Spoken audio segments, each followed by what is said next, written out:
안녕하세요. 제 이름은 스티븐이고요. 전 미국 남자요.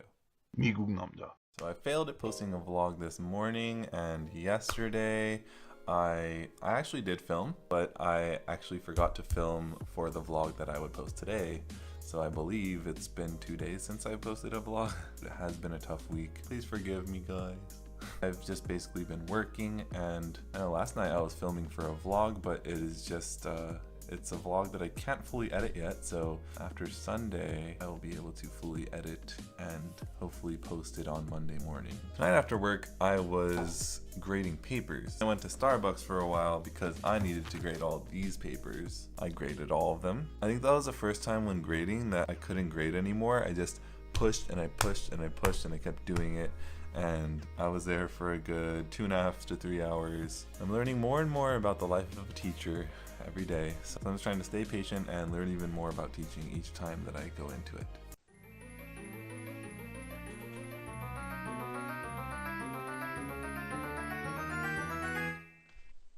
As you can see, the glasses are on. That means that I'm about to jump back into this book. Since the first video I recorded, I actually went into 2 lessons the day after that, and I went through the 2 lessons after that yesterday. I've gone through 7 total lessons in the textbook and the workbook. I'm sort of just breezing on through because, again, I know most of the stuff in this book. But here's a quick recap. I didn't mention what lesson 3 talked about in my previous video. Lesson 3 was talking about how to say goodbye in the formal way. In Korean, there's 2 ways to say goodbye. In a formal way, when you say goodbye, you would say 안녕히 계세요 or 안녕히 가세요. One is used when you are saying goodbye and the person you're saying goodbye to is staying. The other is used when you are leaving and they are staying. For example, if you're leaving someone's house, you would say 안녕히 계세요. But if someone were to be leaving your house and you're seeing them off, you would be saying 안녕히 가세요. That was lesson 3. Lesson 4 is talking about how to say sorry and excuse me. There's a difference. One of the main distinctions that the book makes is you cannot say I'm sorry in Korean to say I'm sorry to hear that. It just doesn't translate that way. It would sound like you're saying sorry because you think it's your fault. Saying I'm sorry formally would be 죄송합니다. You can also say 죄송합니다 to say excuse me if you bump into someone in a crowd. However, you can't use it to say excuse me to be excused from a room. Or you can't say it to say excuse me if you're trying to get someone's attention. If you're trying to say excuse me when you're moving through a crowd, you can also say 잠시만요 or 잠깐만요. Those both mean just a moment. However, if you're trying to get the attention of someone that's not paying attention to you, you would say 저기요. So it's like you're saying you over there. This is usually used in restaurant settings. If you're trying to get the waiter's attention, you would say 저기요, and they'd come over and you would tell them what you need to tell them. And then lesson 5 is all about the endings 이에요 and 예요. So these are used as the equivalent of the verb to be in English. So you would use this to say it is blah blah blah. For example, 물이에요. It is water. If it ends in a vowel ending, you would say 예요. So for example, hak-gyo-yeh-yo. It is a school. Lesson 6 is about how to ask what something is. Lesson 7 is how to say this, that, and it. I'm not going to go through those just because I don't want to go through too many details at one time. So why don't we jump back into it on lesson 8. I know it's kind of weird that I skipped a bunch of lessons, but lesson 8, let's do this. The main word that it focuses on in this lesson is 아니에요. When it gives a definition of the word, it says to be not. Not quite the right way to find that. I believe it would be to not be. So to be not or to not be. It is not, you are not. This is 아니에요. So if you want to say something is not something, you would say that something and then followed by 아니에요. 연필 아니에요. This is not a pencil. Sample sentences in the book. 저 아니에요. It's not me. 우유 아니에요. It's not milk. Interesting. So they give examples. They have milk, student, hat.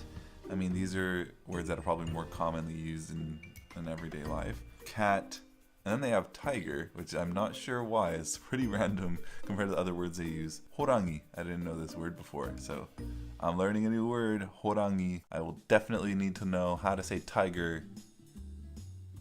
Not really. I love the sample dialogue they give in this lesson. It goes something like this. 석진 씨, 그거 쥐예요?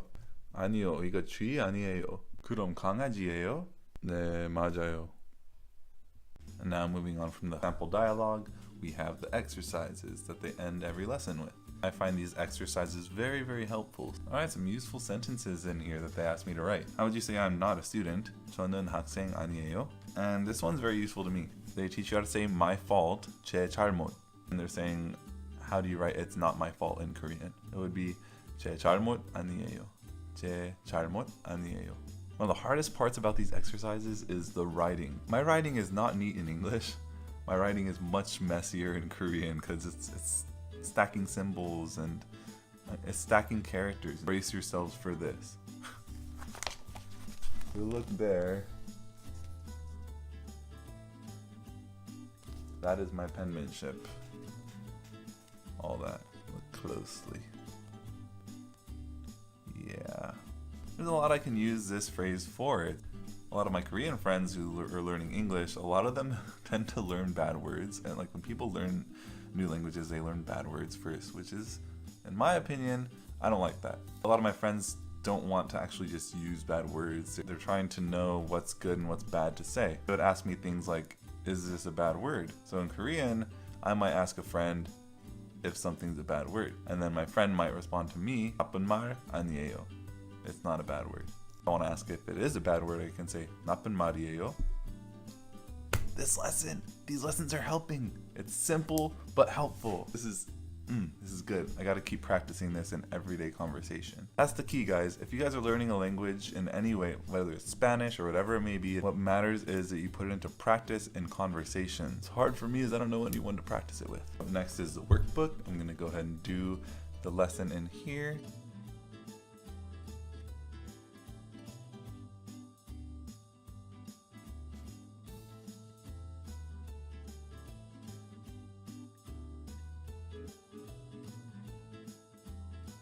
Probably actually going to cut it short there just because I'm running low on battery. Thank you guys for watching today.